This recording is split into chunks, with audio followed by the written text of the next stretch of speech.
हिमालय के काराकोरम पहाड़ों में मौजूद है दुनिया की सबसे ऊंची रणभूमि। यहीं चट्टानों और बर्फ पर भारतीय सैनिक सामना करते हैं बेहद मुश्किल परिस्थितियों का, ताकि वो हिफाजत कर सकें एक ग्लेशियर की। यहाँ युद्ध का खतरा हर वक्त मंडराता रहता है और यही आज भी जारी है दुनिया का सबसे लंबे वक्त से चला आ रहा एयर सप्लाई ऑपरेशन। ये कहानी है सियाचिन की।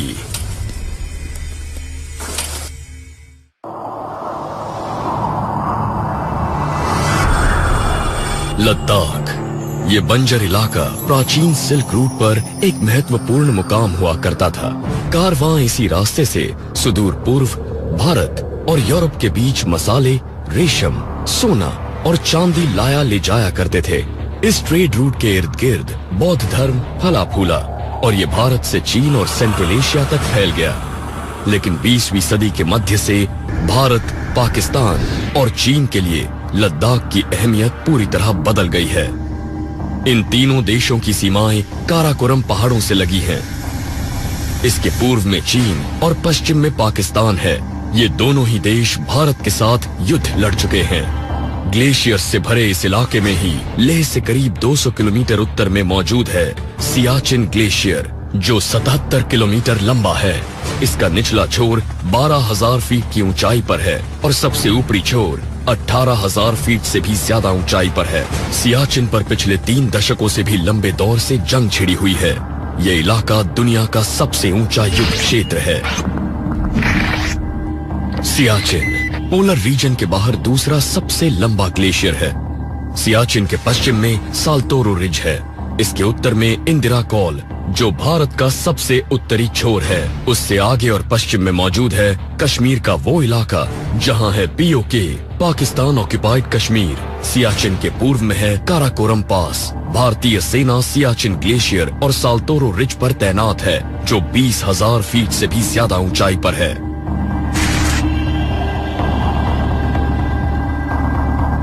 भारतीय सेना का 14th कोर हेडक्वार्टर लेह में मौजूद है। सियाचिन पहुंचने से पहले भारतीय सैनिक देश के अलग अलग हिस्सों से इसी ट्रांजिट कैंप में आते हैं। मेजर ऑक्टा ने खुद सियाचिन में काम करने की इच्छा जताई है। वो यहाँ पहली बार आए हैं और अब उनकी ट्रेनिंग शुरू होगी ताकि वो खुद को यहाँ की आबो हवा में ढाल पाएं। मैं हूँ मेजर अमित ऑक्टा।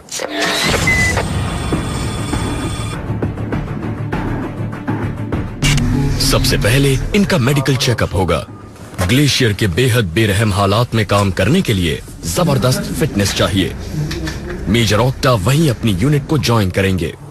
मैंने खुद सियाचिन जाने का फैसला किया। मेरी यूनिट को इस जगह का शानदार तजुर्बा है, तो मैं भी इस जगह का तजुर्बा लेना चाहता था। खुद इस जगह जाना चाहता था ताकि पता चले कि आखिर वहाँ हालात कैसे हैं।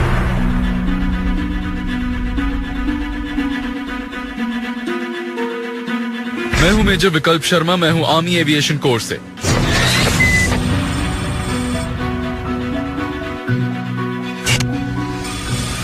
ग्लेशियर पर ऑपरेशंस का काम काफी हद तक आर्मी एविएशन कोर की ऑन एयर सपोर्ट पर निर्भर करता है। ट्रांसपोर्टेशन और जरूरी सामान पहुंचाने के साथ साथ ये कोर सर्च और रेस्क्यू और मेडिकल इवैक्यूएशन जैसे जरूरी काम भी करती है। ग्लेशियर पर ज्यादातर सैनिकों की जान के लिए खतरा कम ऑक्सीजन और बेहद खराब मौसम की वजह से पैदा होता है। मेजर विकल्प शर्मा अपने चीता हेलीकॉप्टर में ग्लेशियर से भी आगे मौजूद एक फॉरवर्ड पोस्ट पर एक इमरजेंसी कैजुअल्टी इवैक्यूएशन के लिए जा रहे हैं। वो यहाँ 1 साल से भी ज्यादा वक्त से उड़ान भर रहे हैं। यहाँ जिंदगियां इन जैसे एविएटर्स पर निर्भर करती हैं। इस इलाके में एविएशन ऑपरेशंस चलाने का मतलब है इन हेलीकॉप्टर्स को यहाँ की खतरनाक ऊंचाइयों और इस बेहद खराब मौसम में इनकी पूरी क्षमता तक उड़ाना। हिंदुस्तान एरोनॉटिक्स लिमिटेड में बने इस चीता हेलीकॉप्टर में कुछ ऐसे बदलाव किए गए हैं जिससे इन्हें इतनी ऊंचाई पर उड़ाया जा सके। इन बदलावों की वजह से ये 1950 किलो तक यानी अपनी लोड कैपेसिटी से करीब करीब 2 गुना वजन उठा लेता है। सियाचिन में इन हेलीकॉप्टर्स को रोज ही इनकी पूरी तकनीकी क्षमताओं तक उड़ाया जाता है। ऊंचाई वाले इलाकों में पायलट्स को हवा के पैटर्न, उसकी रफ्तार में अचानक आए बदलावों और बारिश का सामना करना होता है। उन्हें अतिरिक्त ऑक्सीजन भी चाहिए होती है। कुदरत का मुकाबला करते हुए ये साल्तोरो रिज की तरफ बढ़ते हैं, जो सियाचिन ग्लेशियर की बगल में है। यहाँ खराब मौसम में हवा की रफ्तार 200 किलोमीटर प्रति घंटा तक हो सकती है और यहाँ लैंडिंग के विकल्प भी सीमित हैं। सैनिक अपने घायल साथी के साथ इंतजार कर रहे हैं और हेलीकॉप्टर को मेकशिफ्ट हेलीपैड पर उतारा जाता है। शुक्र है यहाँ मदद समय रहते पहुंच गई है। अपनी कड़ी मेहनत और ट्रेनिंग के जरिए किसी फॉरवर्ड पोस्ट से किसी घायल सैनिक को बचाकर सुरक्षित बेस कैंप पर ले आना, इससे बहुत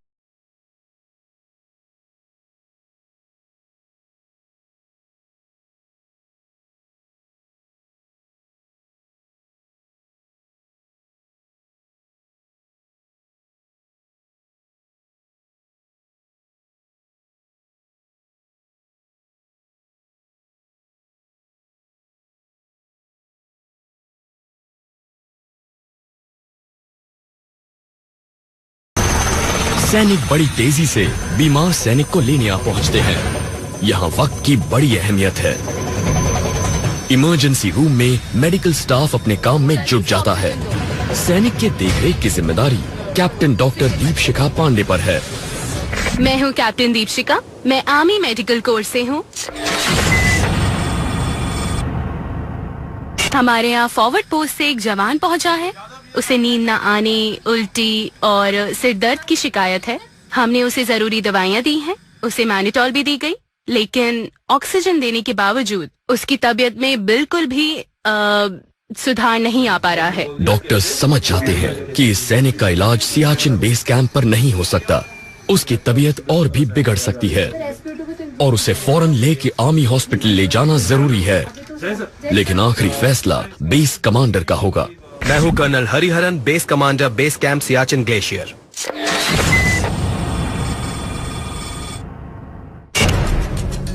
कर्नल हरिहरन फौरन इवैक्यूएशन का ऑर्डर देते हैं। शिफ्ट करना होगा, इनका ट्रीटमेंट यहाँ नहीं हो पाएगा। ये फैसला जिंदगी और मौत के बीच का फर्क तय कर सकता है। चीता हेलीकॉप्टर एक बार फिर उड़ान भरता है। इस बार ये ले जा रहा है। सियाचिन में हेलीकॉप्टर हर 7 मिनट में टेक ऑफ करते रहते हैं।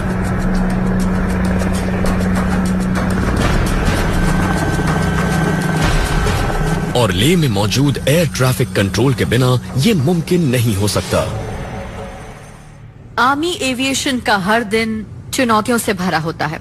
एक तो ये इलाका बेहद मुश्किल है और साथ ही मौसम हमेशा बदलता ही रहता है।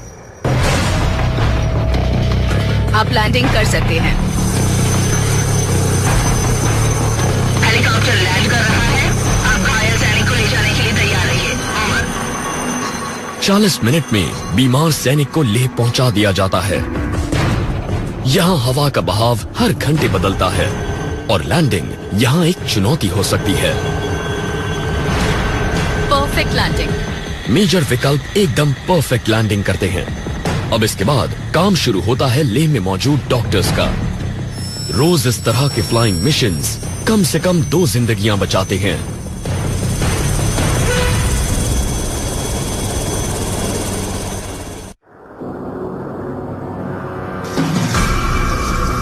लद्दाख के काराकोरम पहाड़ों में एक ट्रेनिंग ड्रिल चल रही है।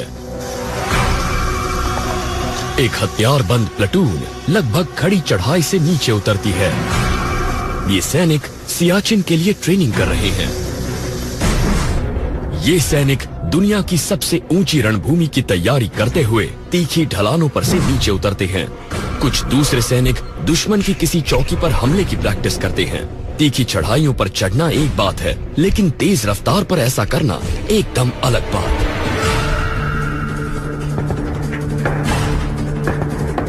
ये सैनिक दुश्मन के रिएक्ट करने से पहले ही एक नकली पोस्ट पर हमला करते हैं।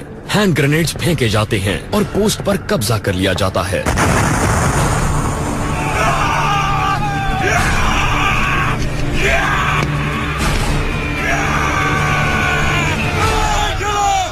जवानों ने पहला पड़ाव तो पार कर लिया, लेकिन आगे और कड़े मुकाम आने बाकी हैं।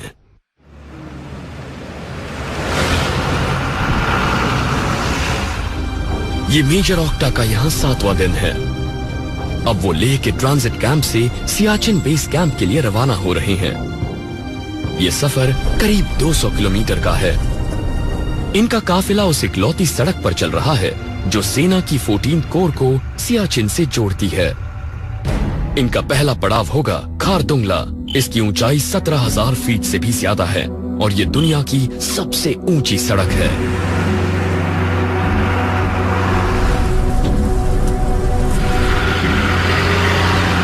इस सड़क को पूरे साल चलते रखना बहुत मुश्किल काम है। सर्दियों में होने वाली भारी बर्फबारी और गर्मियों में लैंडस्लाइड और ग्लेशियर्स का पिघलना एक चुनौती है। अचानक फटने वाले बादलों से किसी पहाड़ी का पूरा हिस्सा बह सकता है। काफिला खारदुंगला पहुंच गया है जो लेह के 40 किलोमीटर उत्तर में है। मेजर ऑक्टा अपनी अब तक की सबसे मुश्किल पोस्टिंग के एक कदम और करीब पहुंच गए हैं। सियाचिन में पोस्टिंग होना अपने आप में बड़े गौरव की बात है। अगर लोग आपसे पूछें कि आपकी पोस्टिंग कहां हो चुकी है और आप बताएं कि आप सियाचिन भी पोस्टेड रहे हैं, तो आपके प्रति लोगों का नजरिया बदल जाता है।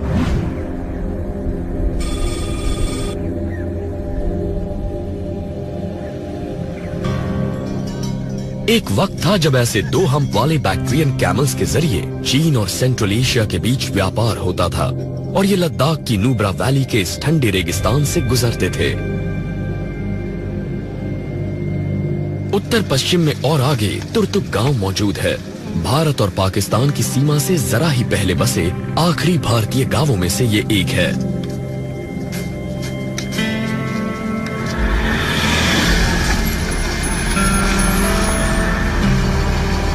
एक दशक से भी ज्यादा से यहाँ गोलाबारी नहीं हुई है, लेकिन दोनों देशों के बीच सीमाओं के निर्धारण को लेकर एक राय भी कायम नहीं हुई है।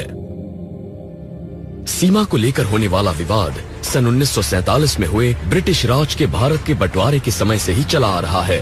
पाकिस्तान को यह बंटवारा मंजूर नहीं था क्योंकि कश्मीर अब भी भारत के पास था। तो अक्टूबर 1947 में पाकिस्तानी सेना ने भारत पर हमला किया। सन 1949 में युद्ध विराम की घोषणा की गई और कश्मीर के एक बड़े हिस्से पर पाकिस्तान ने कब्जा कर लिया। सन 1972 में शिमला समझौते के जरिए लाइन ऑफ कंट्रोल यानी LOC बनाई गई। ये दोनों देशों के नियंत्रण वाले इलाकों को निर्धारित करती है, लेकिन इसके बावजूद सीमाओं का मुद्दा पूरी तरह सुलझा नहीं। LOC का demarcation geographical grid point NJ 9842 तक हुआ।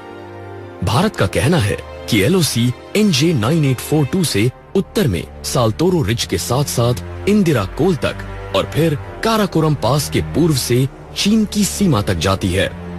लेकिन पाकिस्तान का कहना है कि LOC NJ 9842 से पूर्व में एक सीधी रेखा में काराकोरम पास तक होते हुए चीन की लाइन ऑफ एक्चुअल कंट्रोल तक जाती है। इस तरह भारत और पाकिस्तान दोनों ही सियाचिन पर अपना दावा जताते हैं। ग्लेशियर से ऊपर साल्तोरो माउंटेन रेंज में मौजूद रिज एक कुदरती सीमा बनी हुई है और इसी पर से भारतीय सैनिक सियाचिन पर अपना नियंत्रण बनाए रखते हैं। सच कहें तो साल्तोरो रिज पर नियंत्रण का मतलब है पूरे सियाचिन ग्लेशियर, पूरी नुब्रा वैली और कुछ हद तक दक्षिण के कुछ इलाकों पर भारत का नियंत्रण। ये करीब 1000 वर्ग किलोमीटर के रणनीति के हिसाब से बेहद ही महत्वपूर्ण इलाका है। मेजर ऑक्टा लेह से सियाचिन के अपने सफर के अंतिम दौर में पहुंच चुके हैं। ये ऊंचे पहाड़ों को पार करके अब नुब्रा वैली में सफर कर रहे हैं। इनकी यूनिट पहले ही बेस कैंप पहुंच चुकी है। इनमें से कुछ सैनिकों को सियाचिन का पुराना अनुभव है, लेकिन मेजर ऑक्टा पहली बार इस ग्लेशियर पर जाएंगे।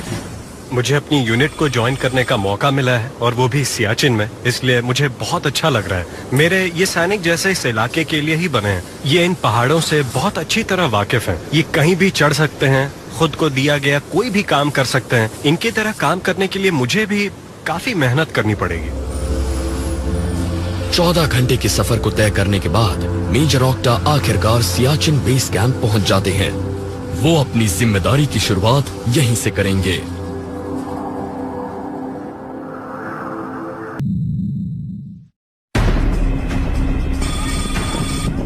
काराकोरम पहाड़ों की गोद में सियाचिन के शुरुआती इलाके में एक आर्टिलरी बटालियन ड्रिल की तैयारी में जुटी है। भारी तोपें सियाचिन में सेना की ताकत को कई गुना बढ़ा देती हैं। ये बर्फ से ढकी चोटियों पर गोलाबारी करती हैं, जहां से दुश्मन हमला कर सकता है। इससे एवलांच होने लगते हैं, जिसमें दुश्मन को काफी नुकसान पहुंचता है। यहाँ हवा की रफ्तार तेज है और हमेशा बदलती रहती है। इससे शेल का फ्लाइट पाथ बदल सकता है। तो टारगेट पर निशाना लगाने के लिए सही कैलकुलेशन और सटीक फायरिंग की जरूरत होती है। यहाँ टारगेट ज्यादातर बेहद नुकीली चोटियों पर होते हैं, इसलिए टारगेट पर गोला बारूद का असर भी सीमित रहता है। ऐसे में टारगेट को तबाह करने के लिए कहीं ज्यादा एम्यूनेशन की जरूरत पड़ती है। भारी बोफोर्स गन्स और दूसरी आर्टिलरी गन्स रोजाना गोलीबारी करके इन चोटियों के दूसरी ओर मौजूद दुश्मन को दहलाती रहती हैं। 20वीं सदी के शुरुआती दौर में कई ब्रिटिश और अमेरिकी खोजी सियाचिन ग्लेशियर वाले इलाके में गए थे। इसका नाम इसकी शुरुआत वाली जगह उगने वाले जंगली सिया रोजेस के नाम पर पड़ा, पर इस बात को भुला दिया गया। दशकों बाद ये दुनिया की सबसे ऊंची रणभूमि बन गई। सन 1970 के दशक के आखिरी सालों में पाकिस्तान ने सियाचिन इलाके में माउंटेनियरिंग को बढ़ावा देना शुरू कर दिया, ताकि इस हिस्से पर अपना दावा साबित कर सकें। लेकिन भारत ने बिना वक्त गंवाए प्रतिक्रिया की। जून 1978 में एक बेहद जाने माने माउंटेनियर कर्नल नरेंद्र कुमार के नेतृत्व में पहला भारतीय अभियान दल सियाचिन ग्लेशियर का सर्वे करने गया। ये एक सीक्रेट मिशन था। जब हम इस अभियान पर गए तो हम अपने साथ हथियार ले गए थे, लेकिन हम इन्हें ग्लेशियर तक नहीं ले गए। हमने बस इन्हें बेस कैंप में सुरक्षा के लिए रखा था। जहां भी हम गए, ऊपर एक पाकिस्तानी हेलीकॉप्टर मंडराता रहता था और रंगीन धुआं छोड़कर हमें आगाह करता रहता था कि उसे हमारी मौजूदगी का पता है। इस अभियान के लिए सैनिकों का चुनाव लद्दाख से किया गया। वो इस इलाके से तो वाकिफ थे, लेकिन उनके पास आधुनिक उपकरण नहीं थे। उन्हें हर कदम पर चुनौतियां झेलनी पड़ी।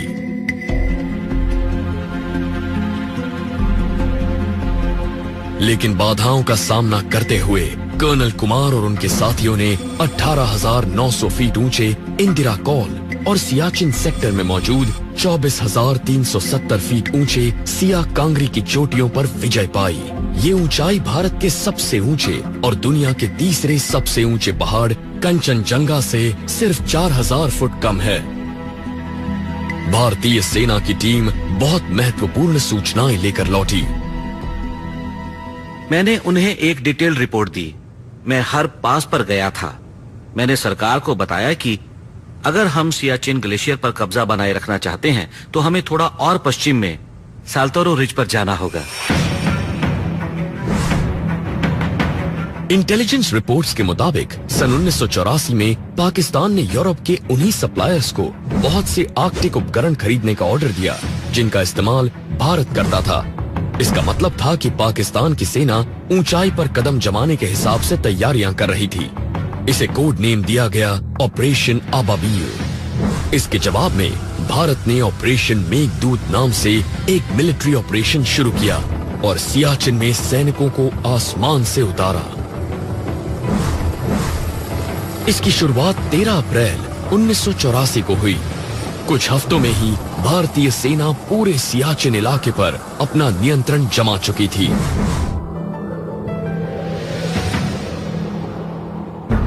इसके बाद गोलाबारी शुरू हुई और तोपें 19 साल तक गरजती रही। पाकिस्तान ने 21,000 फीट ऊंची कैद पोस्ट पर कब्जा कर लिया था। इस महत्वपूर्ण चौकी पर भारत अब तक नियंत्रण नहीं कर पाया था। फिर 26 जून 1987 को भारतीय सेना ने अचानक हमला किया। दोपहर 1:30 बजे नायब सूबेदार बाना सिंह अपनी टीम के साथ 1,500 फुट ऊंची बर्फीली दीवार पर चढ़े और उन्होंने कैद पोस्ट को अपने नियंत्रण में ले लिया। ये एक बड़ी जीत थी।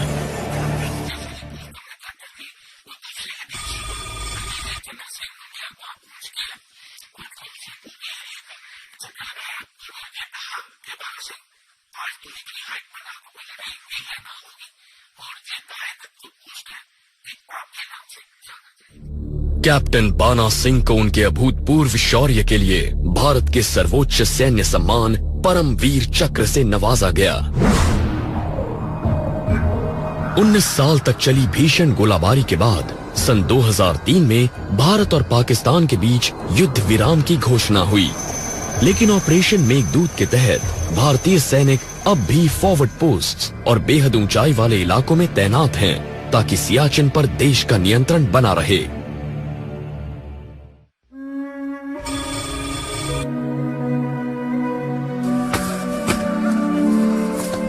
आधिकारिक आंकड़ों के मुताबिक सन 1984 से आज तक इस ग्लेशियर पर भारत के करीब 900 सैनिक शहीद हो चुके हैं।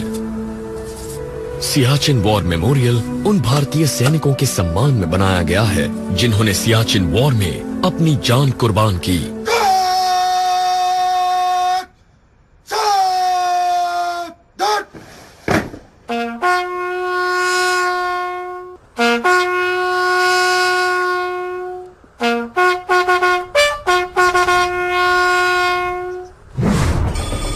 सियाचिन बेस कैंप इस ग्लेशियर के आखिरी छोर से 2 किलोमीटर दूर है। यहाँ तो जैसे एक पूरा शहर बसा है। यहाँ 10,000 से ज्यादा सैनिक मौजूद रहते हैं ताकि ग्लेशियर पर चलने वाले मिलिट्री ऑपरेशंस में मदद दे सकें। भारत को सियाचिन में सैनिकों की तैनाती पर रोजाना 5 करोड़ रुपए खर्च करने पड़ते हैं। इस जगह की जिम्मेदारी बेस कमांडर कर्नल हरिहरन पर है। बेस कमांडर ग्लेशियर के तमाम ऑपरेशनल और लॉजिस्टिक सपोर्ट के लिए जिम्मेदार होता है। हर साल करीब 6,000 टन जरूरत की चीजें ग्लेशियर तक पहुंचाई जाती है। इस सामान के बिना वहां जिंदा रहना नामुमकिन है। मुझ पर एयर मेंटेनेंस ऑपरेशंस की भी जिम्मेदारी है, जो कि देश में अपनी तरह का सबसे बड़ा ऑपरेशन है।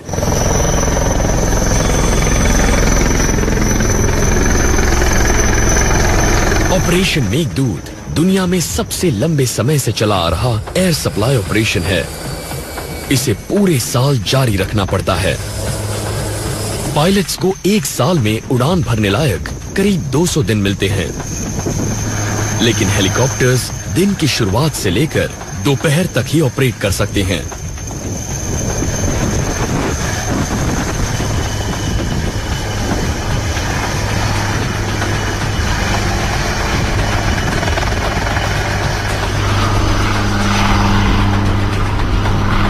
एडवांस्ड लाइट हेलीकॉप्टर ध्रुव अकेला ऐसा हेलीकॉप्टर है जो सियाचिन की सबसे दूर मौजूद आर्मी पोस्ट पर भी लैंड कर सकता है।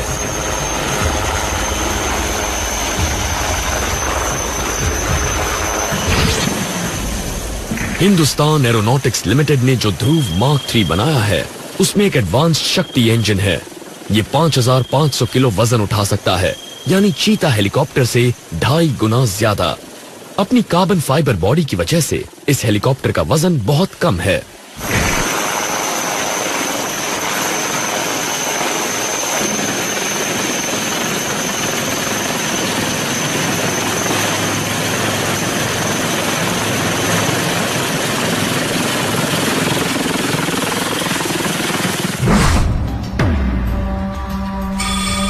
सियाचिन ग्लेशियर कैंप एक्लिमेटाइजेशन का दूसरा पड़ाव है। इसके बाद ही सैनिकों को ज्यादा ऊंचाई वाली फॉरवर्ड पोस्ट पर तैनात किया जाता है। ये उन तमाम उपकरणों और साजो सामान के साथ ट्रेनिंग लेते हैं जिनकी जरूरत इन्हें मिशन के दौरान पड़ेगी। मेजर ऑक्टा की सुबह की शुरुआत होती है दौड़ने से। इस ऊंचाई पर दिल तेजी से धड़कता है, जबकि शरीर सुस्त पड़ने लगता है। रोज दौड़ने से फेफड़े खुद को कम ऑक्सीजन के मुताबिक ढाल लेते हैं। यहाँ पर ऑक्सीजन भी कम है और टेम्परेचर भी, यहाँ ह्यूमिडिटी भी कम है, इसलिए जवानों को इतनी ज्यादा दिक्कतें होती हैं। 8,000 फुट से ज्यादा ऊंचाई पर इंसान के शरीर को अक्यूट माउंटेन सिकनेस यानी कि AMS की वजह से दिक्कत हो सकती है। 12,000 फीट की ऊंचाई पर सांस फूलने, बदहजमी, सिर दर्द और नींद न आने की शिकायत होने लगती है। 17,000 फीट की ऊंचाई पर हालात और खराब हो सकते हैं। शरीर का तापमान खतरनाक ढंग से घट सकता है और फेफड़ों में फ्लूइड भर सकता है। 20,000 फीट या उससे ज्यादा ऊंचाई पर मौत का खतरा बहुत ज्यादा बढ़ जाता है। जवानों को स्ट्रोक या हार्ट अटैक हो सकता है। यहाँ शुरुआती लक्षणों में शामिल है याददाश्त का कम हो जाना। ऊंचाई वाली जगहों के लिए एक्लिमेटाइज होने से ये जोखिम कम हो जाते हैं। सही ट्रेनिंग की बदौलत हर सैनिक अपने साजो सामान को उठाकर चल पाएगा और सियाचिन पर देश की सुरक्षा कर पाएगा।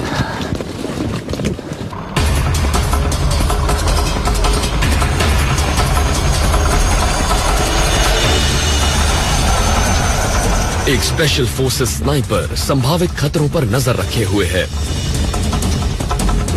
यही पास में स्पेशल फोर्सेस की एक और यूनिट एक हेलीकॉप्टर से नीचे उतर रही है। सियाचिन बेस कैंप के आसपास वाला इलाका भारतीय सेना के बेहद खास फोर्सेस के लिए एक बेहतरीन ट्रेनिंग ग्राउंड है। यहाँ कमांडो कुछ खास ऑपरेशंस के लिए ट्रेनिंग लेते हैं जो दुश्मन के इलाकों में भी काम आ सकती है। इतनी ऊंचाई पर रेस्क्यू ऑपरेशंस के लिए भी काफी प्रैक्टिस की जाती है। सियाचिन बैटल स्कूल दुनिया में सबसे ज्यादा ऊंचाई पर मौजूद परमानेंट मिलिट्री ट्रेनिंग फैसिलिटी है। इतनी ऊंचाई पर दुनिया का और कोई आर्मी ट्रेनिंग स्कूल मौजूद नहीं है। खासकर सियाचिन के इस हिस्से में तो मुश्किलें और भी ज्यादा हैं।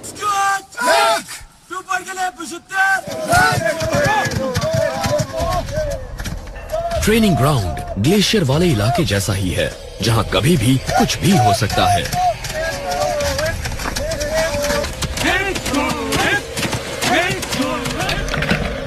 सैनिक बर्फ की सीधी खड़ी दीवारों पर चढ़कर पहली बार क्रैम्पॉन्स का इस्तेमाल करना सीख रहे हैं।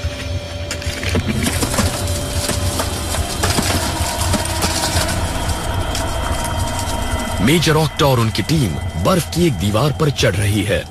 ये ट्रेनिंग सिर्फ ग्लेशियर पर ही फोकस्ड है। बर्फ की दीवार पर चढ़ना, खासकर 4 पॉइंट वाली तकनीक, इस ट्रेनिंग का सबसे मुश्किल हिस्सा है। ये बाकी सब चीजों से कहीं ज्यादा मुश्किल है। यहाँ जरूरत पड़ती है खास तरह के स्नो गियर की। ग्लेशियर पर तैनात हर सैनिक को दी जाने वाली पोशाक की कीमत 55,000 रुपए से ज्यादा होती है। यह है विंड शीटर और वाटरप्रूफ ट्राउजर का एक सेट, जिसे ऊंचाई पर तेज और ठंडी हवाओं का सामना करने के लिए डिजाइन किया गया है।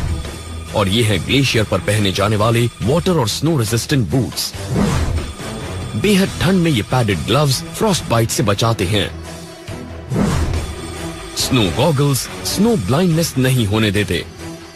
माउंटेन गियर के अलावा हर सैनिक को खास तौर पर ऊंचे इलाकों के लिए डिजाइन किए गए टूल भी दिए जाते हैं। आइस एक्स बर्फ को काटकर चढ़ाइयां चढ़ने और उतरने में मदद करती है।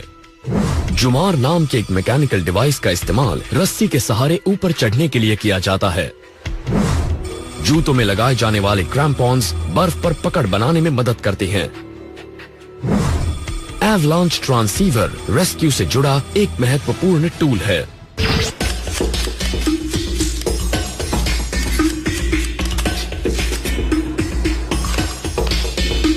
सेना की अलग अलग रेजिमेंट्स बारी बारी से बेस कैंप को चलाने की जिम्मेदारी लेती हैं। इसका सबसे बड़ा असर किचन में नजर आता है। राशन पंजाब जैसी दूर दराज जगहों से सड़क के रास्ते यहाँ पहुँचता है, जिसमें अक्सर कई दिन लग जाते हैं। इसीलिए मेन्यू में ज्यादा वैरायटीज नहीं होती। जैसे हमारे पास ड्राई राशन आ जाता है, फ्रेश वगैरह आ जाता है, तो हम सीक्यू में बैठकर मेनू प्रोग्राम सेट कर देते हैं। सुबह ब्रेकफास्ट के साथ क्या होगा, लंच के साथ और डिनर के साथ। तो लास्ट में हम क्वार्टर साहब के पास जाते हैं, चेक करवाते हैं कि साहब ये हमने मेनू बनाया है। साहब चेक करते हैं, इसके हिसाब से बनता है सर। हर सुबह बेस कमांडर केरोसिन शेड की जांच करते हैं। केरोसिन की बड़ी अहमियत होती है। सर्दियां यहाँ लंबी और मुश्किल होती हैं और औसतन 35 फुट बर्फ गिरती है। तापमान 0 से 60 डिग्री सेल्सियस से भी नीचे पहुँच जाता है। इन मुश्किल इलाकों तक ईंधन गर्मियों में ही पहुँचाया जाता है। ग्लेशियर तक कोई सड़क नहीं है, लैंडिंग पैड भी नहीं है। इसीलिए दूर दराज मौजूद चौकियों पर ज्यादातर सामान एयर ड्रॉप किया जाता है।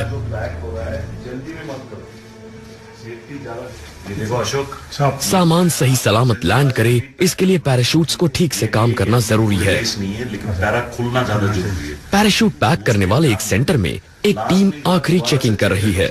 इसके बाद ही जरूरी सामान को हेलीकॉप्टर्स में लोड किया जाएगा। इसके बाद इस सामान को ग्लेशियर और उससे आगे तैनात सैनिकों तक पहुंचाने की जिम्मेदारी पायलट्स की होती है। अभी हम एक एयर मेंटेनेंस सॉर्टी के लिए टेक ऑफ करने वाले हैं। इस वक्त मौसम साफ है और हम इसका फायदा उठाकर आने वाली जबरदस्त सर्दी के लिए जरूरी सामान फॉरवर्ड पोस्ट तक पहुंचाने की कोशिश करेंगे। यहाँ ऑपरेशन मौसम पर निर्भर करते हैं। अचानक किसी बर्फीले तूफान के आने या तेज हवा चलने से फ्लाइट रोकनी पड़ती है। भारी सामान को इंडियन एयरफोर्स के मी-17 हेलीकॉप्टर से लाया जाता है, जो रूस में बना है। इस मॉडल के पीछे की तरफ एक दरवाजा है, जिससे सामान को लोड और ड्रॉप करना आसान हो जाता है।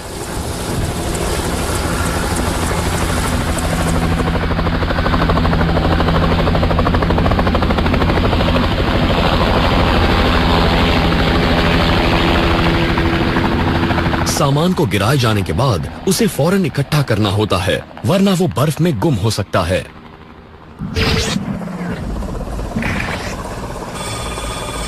मी-17 HAL ध्रुव के मुकाबले कहीं ज्यादा भारी हेलीकॉप्टर है। ये 13,000 किलोग्राम तक सामान ले जा सकता है। ये जंग के वक्त गनशिप के तौर पर भी इस्तेमाल किया जा सकता है। हर हफ्ते एक नई प्लेटून ग्लेशियर के किसी हिस्से पर पोजीशन लेती है। रास्ते में ये एक खास जगह पर रुकती है। ये है ओपी बाबा का मंदिर। हर धर्म के लोग यहाँ आते हैं और ये सियाचिन में शहीद हुए ओपी बाबा को समर्पित है।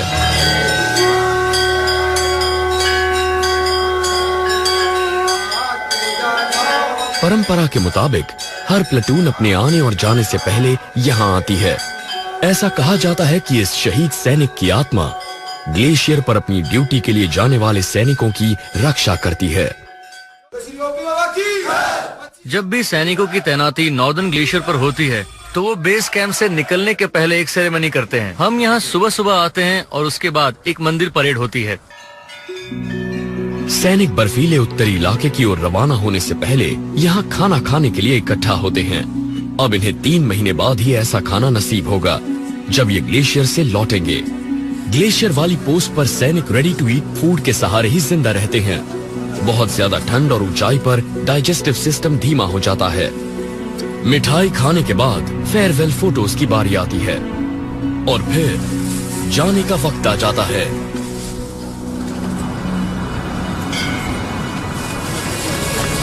हर सैनिक के पास एक भारी 20 किलो का बैकपैक होता है।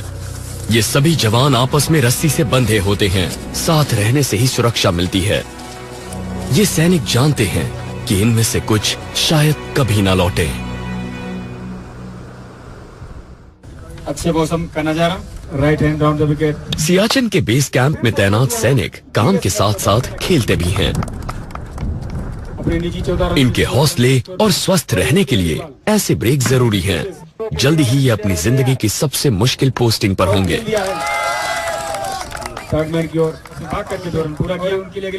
अनुभवी और नए सैनिक ऐसी ही मुलाकातों के दौरान अपने अनुभव एक दूसरे से बांटते हैं।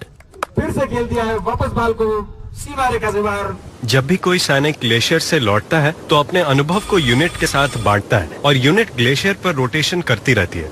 तो जब भी कोई सैनिक नीचे आता है वो अपने विचार, अपनी डेली रूटीन, अपने अनुभव, अपने वीडियो और फोटोग्राफ शेयर करता है और फिर हम सबको ये चीजें दिखाई जाती हैं। मेजर ऑक्टाई ग्लेशियर आउटपोस्ट से आई वीडियोस देख रहे हैं।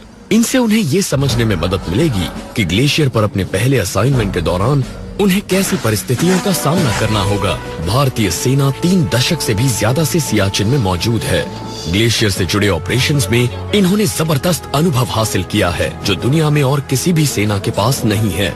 फॉरवर्ड पोस्ट से फिल्म्स और फोटोग्राफ्स नियमित रूप से बेस कैंप पहुंचते रहते हैं। बेहद कठिन परिस्थितियों में कैसे जिंदा रहा जाए, जिंदा रहने के लिए ये सारी चीजें बहुत जरूरी हैं। सियाचिन बेस कैंप में अलविदा कहने और दोबारा मिलने का सिलसिला बराबर चलता रहता है। सियाचिन से लौटने वाले सैनिक 3 महीने के बाद ही इंसानी बस्ती को देख पाते हैं। सैनिकों के लिए ये जिंदगी भर याद रहने वाला अनुभव होता है। बेस कैंप से निकलते वक्त जवान सेहतमंद होते हैं, उनका रंग अच्छा होता है, वो बहुत फिट होते हैं और मैं हर बार उम्मीद करता हूँ कि वो ग्लेशियर से लौटते वक्त भी वैसे ही हूँ, लेकिन लौटने पर उनका रंग दबा हुआ होता है, हाल बदहाल होते हैं, वजन भी घट जाता है। ये बात हर बार मुझे बहुत इमोशनल कर देती है। शाम को बॉनफायर जलाकर बेस कैंप पर लौटने वाले सैनिकों का स्वागत किया जाता है। ये लोग घर लौटने से पहले एक हफ्ते तक यहाँ थोड़ा आराम करेंगे। दूसरी रेजिमेंट्स के सैनिक भी इस स्वागत में शामिल हो जाते हैं।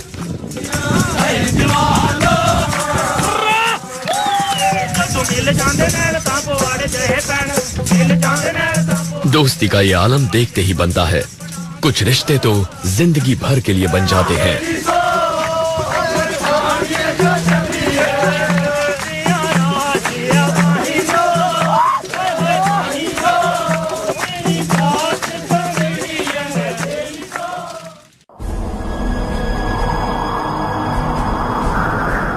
भारतीय सेना के सियाचिन बेस कैंप में मेजर ऑक्टा ग्लेशियर पर अपने पहले असाइनमेंट पर निकलने की तैयारी में है। एक्लिमेटाइजेशन और ट्रेनिंग जैसे मुश्किल काम खत्म हो चुके हैं। 2 अफसर, 2 जेसीओ और वो बेस कमांडर को रिपोर्ट करते हैं। तैयार है श्रीमान। कर्नल हरिहरन के लिए ऐसी विदाइयां नई बात नहीं है। सियाचिन में ये उनकी तीसरी तैनाती है। वो यहाँ से जा रही इस प्लेटून को आखिरी बार एड्रेस कर रही हैं। उनके दिमाग में इनमें से हर एक की सलामती अहमियत रखती है।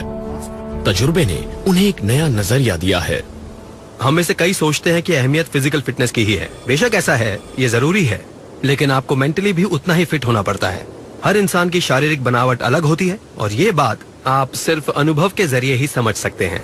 सब जाने के लिए तैयार है? ये सैनिक सिर्फ अपनी ट्रेनिंग और एक दूसरे की मदद के जरिए ही दुनिया के सबसे ऊंचे मिलिट्री जोन में 3 महीने तक तैनात रहेंगे। जैन श्रीमान, ब्रेक करने के ये मेजर ऑक्टा का अब तक का सबसे मुश्किल मिशन है। मैंने अपनी ट्रेनिंग पूरी कर ली है, मुझे सारे इक्विपमेंट मिल गए हैं। ग्लेशियर पर 3 महीने का वक्त बिताने के लिए मैंने बहुत मेहनत की है और मुझे लगता है अब मैं अपने मिशन पर जाने के लिए पूरी तरह तैयार हूँ।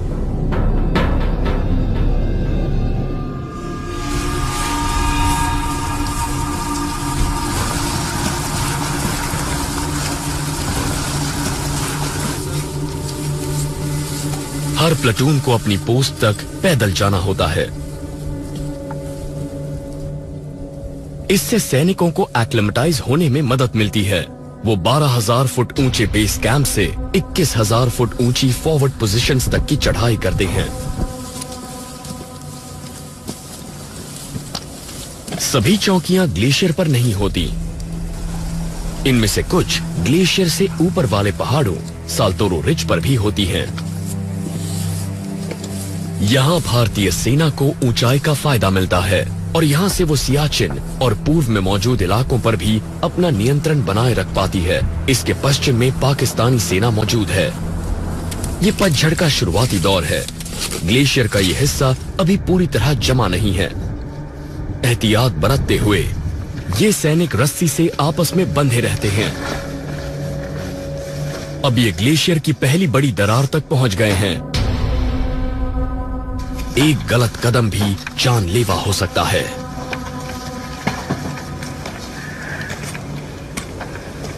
बेशक बैटल स्कूल में हमें जो ट्रेनिंग मिली थी उसमें ऐसे दरारों को पार करना भी सिखाया गया था, लेकिन जब हम ग्लेशियर की उस पहली बड़ी दरार को पार कर रहे थे तो वो एक्सपीरियंस वाकई जबरदस्त था। हम एक सीढ़ी पर चल रहे थे और उस सीढ़ी के बीच में खड़े होकर नीचे उस दरार की गहराई को देखने पर हमारे दिल की धड़कनें तेज हो रही थी।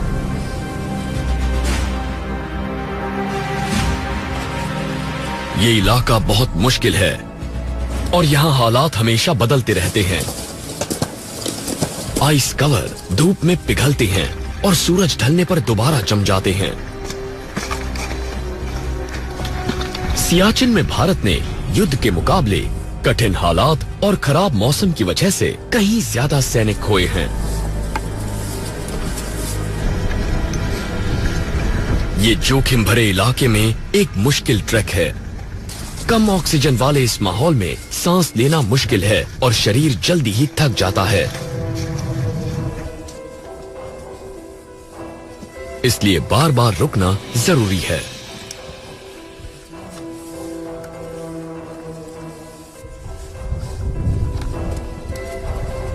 बार बार पानी पीना भी उतना ही जरूरी है।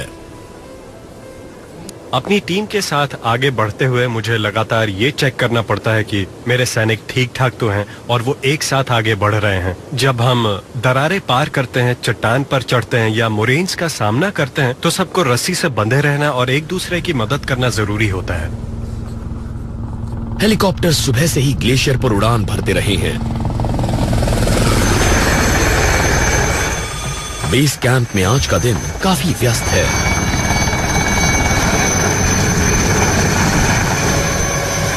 एयर मेंटेनेंस क्रू सर्दियों की शुरुआत से पहले साफ आसमान और अच्छे मौसम का भरपूर फायदा उठाने के लिए ओवरटाइम कर रहा है।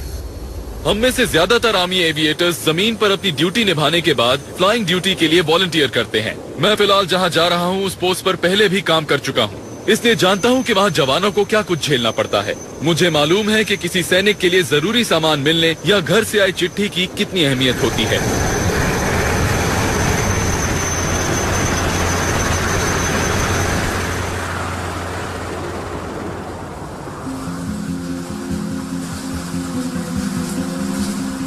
सियाचिन के पथरीले और बर्फ वाले माहौल में स्पेशल फोर्सेस कड़ी ट्रेनिंग लेती हैं। एक स्नाइपर टीम खुद को बर्फ में छिपाकर किसी संभावित टारगेट पर नजर रखती है।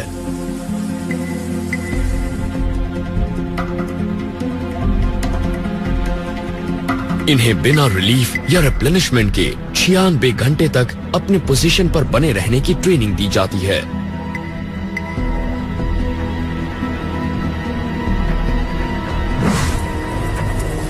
मेजर ऑक्टा की प्लेटून बर्फीले इलाके तक पहुंच गई है। इन ऊंचाइयों पर पूरे साल बर्फ बनी रहती है। यहां जमीन फिसलन भरी है। अब ये सैनिक 15,200 फीट की ऊंचाई पर हैं। इन्हें अपने बैकपैक ज्यादा भारी लग रहे हैं। आगे खड़ी चढ़ाई है और इनकी सांसें तेज होने लगी हैं। यहां से आगे सारी चढ़ाई बर्फ पर ही होगी।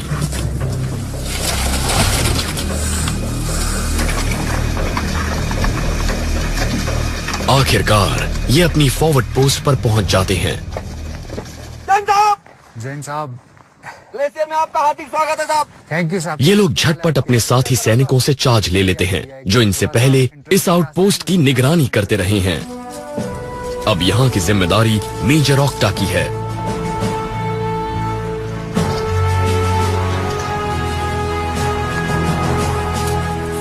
वो अपने घर से बहुत दूर हैं। आने वाले दिनों और हफ्तों में उनका और उनके साथियों का कड़ा इम्तिहान होगा। अपने से पहले यहाँ आए अनेक वीरों की तरह इन्होंने भी खुद यहाँ की पोस्टिंग को चुना है। कई हफ्तों की एक्लिमेटाइजेशन और महीनों की ट्रेनिंग के बाद मैं और मेरे सैनिक आखिरकार अपनी पोस्ट पर पहुंच ही गए हैं। अगले 3 महीनों तक अब ये ग्लेशियर ही हमारा घर होगा। यानी ये ग्लेशियर पूरी तरह सुरक्षित है।